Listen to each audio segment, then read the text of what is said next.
आप चुनौती भी दे रहे हैं, ताल भी ठोक रहे हैं, लेकिन एक तरह से ये भी बात स्वीकार रहे हैं कि अब ये फेयर कंप्लाई है, अब कोई भी रोक नहीं सकता वक्फ संशोधन विधेयक को कानून बनने में। और इसीलिए आप ललकारते भी हैं नीतीश कुमार को, चंद्रबाबू नायडू को, चिराग पासवान को, कहते हैं कि भैया देखो मुसलमान इस देश का आपको माफ नहीं करने वाला है। आप भी राजनीति कर रहे हैं यहां पर। मैं राजनीति नहीं कर रहे हैं, मैं आपको बता रहा हूं, ये जो 3 नेताओं की पार्टीज के जो मेंबर है ना, इन्होंने छोटे छोटे अमेंडमेंट दिए थे ज्वाइंट वर्किंग कमेटी में। उनको बीजेपी ने उनको फोर्स करके, प्रेशराइज करके हम अपने अमेंडमेंट्स वापस लेने लगा लिए। और ये लोग जो बड़ी बड़ी बातें करते हैं, नीतीश कुमार, चंद्रबाबू नायडू और पासवान साहब, भाई आज बीजेपी है, आज हनीमून आपका चल रहा है, कल तो हनीमून नहीं रहेगा ना। Every day is not a Sunday. कभी ना कभी तो सच्चाई सामने आएगी। जब क्या करेंगे आप तो बड़ा बड़ा बटोर बटोर के मुस्लिम वोट लिए। और वक्फ की प्रॉपर्टी मुसलमानों के लिए एक फॉर्म ऑफ वर्शिप है, हमारे लिए इबादत है। वो क्यों बीजेपी के एजेंडे को लेकर आ रहे हैं, क्यों हिंदुत्व को इंपोज कर रहे हैं देश में?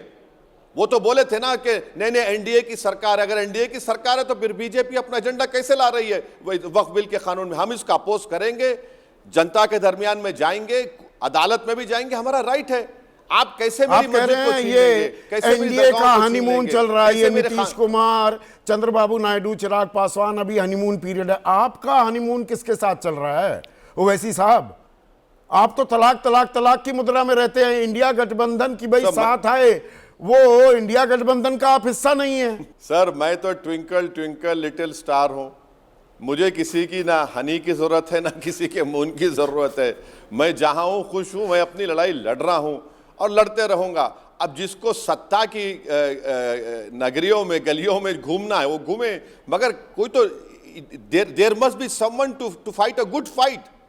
तो वो लामबंदी चाहिए ना। विपक्ष एक सुर में बोलता दिखे। कांग्रेस भी मुखालफत कर रही है, आप भी कर रहे हैं, पर आप साथ आते नहीं। पतंग आपका चुनावी चिन्ह है, पर आप डोर काटते घूमते हैं। आपने डोर काटी ना दिल्ली में। मैं उदाहरण ही दूं, मुस्तफाबाद में आपने मोहम्मद ताहिर हुसैन को खड़ा कर दिया, वो लेकर आते हैं 33,474 वोट। मोहन सिंह बिष्ट 85,000 वोट के साथ जीत जाते हैं। अदील अहमद खान आम आदमी पार्टी वाले को मिलते हैं 67,000 वोट। दोनों जुड़ जाते जो जुड़ने थे, अगर आप मैदान में ना होते तो वहां से आम आदमी पार्टी जीतती। आपकी पतंग तो डोर काट रही है विपक्षी एकता की। एक काम कर दीजिए, एक काम कर दीजिए ना, आप लोग सब मिलकर, आप लोग तो सनातन धर्म के हैं, आप सब लोग मिलकर कानून बना दीजिए कि कोई मुसलमान नेता इलेक्शन लड़ेगा नहीं। आप बना दीजिए कानून, आप ही लड़ लीजिए इलेक्शन। 70 में से 2 लड़ता हूं और आप इस तरह का वाहियात सवाल करते हैं। तो 68 पर किसने हराया? केजरीवाल कैसे हार गया? क्या केजरीवाल मुस्तफाबाद गया? नहीं गया। क्या केजरीवाल ओकला गया? नहीं गया। क्या केजरीवाल जितने मुस्लिम एमएलए जीते हैं आम आदमी के, गया? नहीं गया। क्या केजरीवाल ने तबलीगी जमात के खिलाफ लिखकर एफआईआर नहीं दर्ज करवाया? सुपर स्प्रेडर नहीं कहा?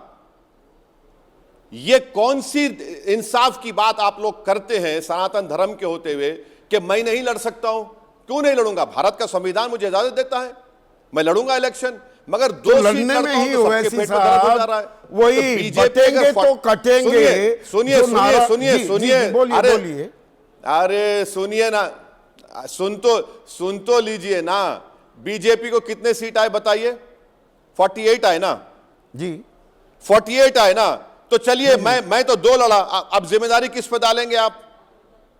हम पे क्यों? यही तो कम्युनलिज्म है, यही तो नफरत है मुसलमानों से कि तुम्हारा पॉलिटिकल एम्पावरमेंट नहीं हो सकता है। जो लड़के हार रहे 70 सीट, हां, जो 10-10 साल से सत्ता में है और ओखला में पीने का पानी नहीं पिला सकते, मुस्तफाबाद को कचरे का अंबार लगा दिया, वहां पर नहीं बोलेंगे।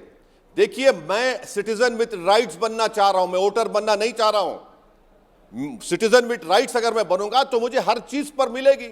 यह क्या बात हुई कि मुसलमान नहीं लड़ेगा?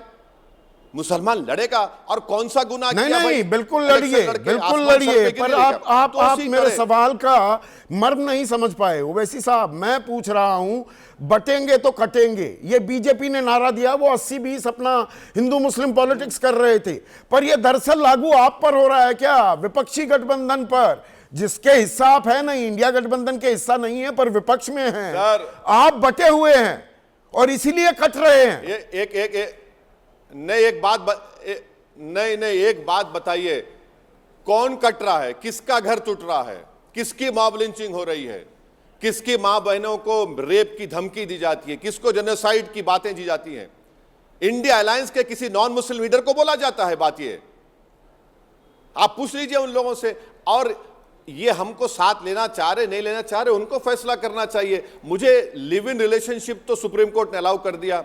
मुझे ये बात समझ में नहीं आई कि 6 महीने पहले दोनों पार्टीज मिलकर, यानी मफलर और दूसरी पार्टी मिलकर पार्लियामेंट का चुनाव लड़े। ये कौन सा लिव इन पॉलिटिकल रिलेशनशिप है कि 6 महीने के बाद तुम दोनों में सेपरेशन नहीं बल्कि तलाक तलाक तलाक हो जाता है? ये मजाक नहीं है तो क्या है बताइए आप? देश की जनता नहीं देख रहे इन चीजों को कि 6 महीने पहले तुम गले लपेट कर एक दूसरे के गालों पर पप्पियां लेकर, हाथे ऐसे उठा उठा कर, गला फाड़ फाड़ कर बोल रहे थे। अब क्या हुआ? अब सेकुलरिज्म जिंदा नहीं है। वही तो मेरा सवाल था। आपस में ऐसे लड़ेंगे, जूतम पहचार होगी तो इंडिया की नैया पार कैसे होगी? विपक्ष की नैया पार कैसे होगी? अब देखिए ना, जिनको मुख्यमंत्री बनना है, जिनको प्रधानमंत्री बनने के ख्वाब देख रहे हैं, वो उनको सोचना चाहिए, उनको सोचना चाहिए। मगर आप लड़ेंगे 70 सीट और हार जाएंगे, दोनों हार जाते हैं। मगर आप देखें, आप मुझ पर उंगली उठा रहे हैं, मगर क्या किसी so called secular liberal intellectual, मैं चुनाव के नतीजे देख रहा था, किसी के मुंह में जबान नहीं खुल रही थी कि मुंह में ऐसा दिख रहा है दही जम गई है, अरे इन्होंने वोट काट दिया, इन्होंने इनके काट। मगर कौन बोल रहा था? नहीं, ओवैसी 2 लड़ा इसलिए 1 सीट हार गए। अमा यार, 70 सीट जो लड़े, कौन लड़े? तुम्हारे बड़े अब्बू लड़े इसमें क्या एक दुखद पहलू ये भी हो गया नहीं है बोलेंगे ओवैसी साहब, एक दुखद पहलू क्या अब इसमें ये हो गया है कि आप बीजेपी वो 80-20 कर रही है, उसे मुस्लिम वोट की जरूरत ही नहीं। विपक्ष को मुस्लिम वोट की भी जरूरत है, पर खुलकर मुसलमानों की अब पैरवी करना दरअसल चुनावी नुकसान ज्यादा देता दिखाई देता है, इसलिए सब चुप्पी साधने लगे हैं। तो 18%, 17-18% जनसंख्या इस देश की आज की तारीख में राजनीतिक रूप पर अनाथ होती दिख रही है। क्या ये कड़वी हकीकत हो गई है आज की राजनीति की? बिल्कुल, ये कड़वी हकीकत है, मगर हम मेरे लिए, मेरी पार्टी के लिए काबिल कबूल नहीं है। हम इसके खिलाफ लड़ेंगे। आप भारत के 19 करोड़ जनता को कहेंगे कि तुम गूंगे बन जाओ? 2 फर्क महसूस करिए सर, एक वोटर होता है, एक सिटीजन विद राइट्स होता है। सिटीजन विद राइट्स अगर होता है तो उसके इश्यूज होते हैं, उसके प्रॉब्लम्स होते हैं, उसकी हिस्सेदारी की बात होती है। अगर आप इनको वोटर बना के रखना चाह रहे तो सिर्फ इनका काम यह है कि पोलिंग के दिन उठो, वोट डाल दो और घर में आके सो जाओ। मैं इस तरह की मुर्दार जिंदगी नहीं गुजार सकता। मैं भारत का पहले दर्जे का नागरिक हूं, मैं सिटीजन विद राइट्स हूं। मुस्लिम मतदाताओं की, मुस्लिम आबादी की इस सूरत हाल के लिए विपक्ष भी उतना ही जिम्मेदार है, या विपक्ष की भी जिम्मेदारी है? सत्ता पक्ष की बात अभी छोड़ देते हैं। अनाथ अबोध हालत में जो अपने आप को महसूस करता है। बिल्कुल सही कह रहे, बिल्कुल आपकी बात बिल्कुल सही है। आज लफ्ज मुसलमान बोलने के लिए डरता है विपक्ष।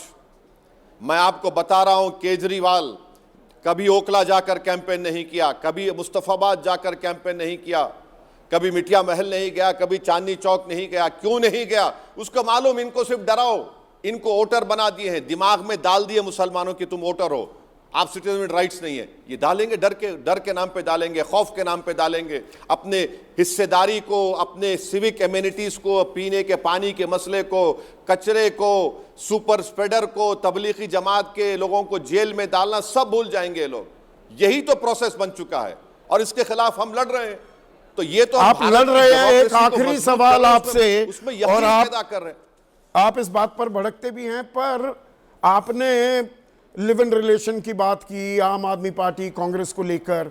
आपका बीजेपी से रिश्ता क्या कहलाता है? आप लड़ाई भी लड़ रहे हैं पर कहीं ना कहीं बीजेपी का साथ देते भी दिख जाते हैं, ये आप पर लगातार आरोप लगता है। ये मेरा आखिरी सवाल है। सर, मेरी गाड़ी के ऊपर 2022 में टोल गेट के ऊपर 6 गोलियां चली।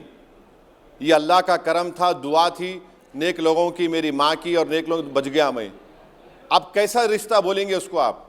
जब वो जो मुझ पर गोलियां चलाई उनको बेल हुई तो बीजेपी के लोग जाकर उनको फूल पिनाते हैं, उनको मिठाई खिलाते हैं। तो कम से कम ये तो सोचना चाहिए ना इल्जाम लगाने वालों को। अच्छा, मैं कौन सी सीटें लड़ रहा हूं जहां पे बीजेपी जीत रही है? 240 बीजेपी जीती, किसके वजह से जीती पार्लियामेंट सीटें बताइए? महाराष्ट्र बीजेपी जीत जाती, हरियाणा तो हम लड़े ही नहीं, कैसे जीत गए बीजेपी? दिल्ली में 2 सीट लड़े, कैसे जीत गए बीजेपी? मेरे ये सवालात का इनके पास जवाब नहीं है। ये तमाम के तमाम लोग कमजोर हैं। उर्दू का एक वर्ड है मुखन्निस हैं ये लोग। अपनी कमजोरियों को छुपाने के लिए वो मुझे गाली देते, गाली दो, मुझे कोई फर्क पड़ने वाला नहीं है। मैं जब तक जिंदा रहूंगा लड़ूंगा, मेरा राइट है। मैं हिस्सेदारी की बात कर रहा हूं और मुझे हिस्सा मिलना चाहिए। बहुत बहुत शुक्रिया असदुद्दीन ओवैसी। तो असदुद्दीन ओवैसी हर बात का जवाब देते हुए आक्रामक भी दिखाई दिए और कुछ बातों को लेकर नाराजगी भी और शंकाएं भी जाहिर की है। दुनिया बदल रही है और ये भारत के लिए ला रही है इन्फिनिट अवसर, जिसे हम कहते हैं मिनट इन्फिनिट। आइए आइडियाज ऑफ इंडिया के मंच पर समझे इसी मिनट इन्फिनिट को 21 और 22 फरवरी abplive.com पर।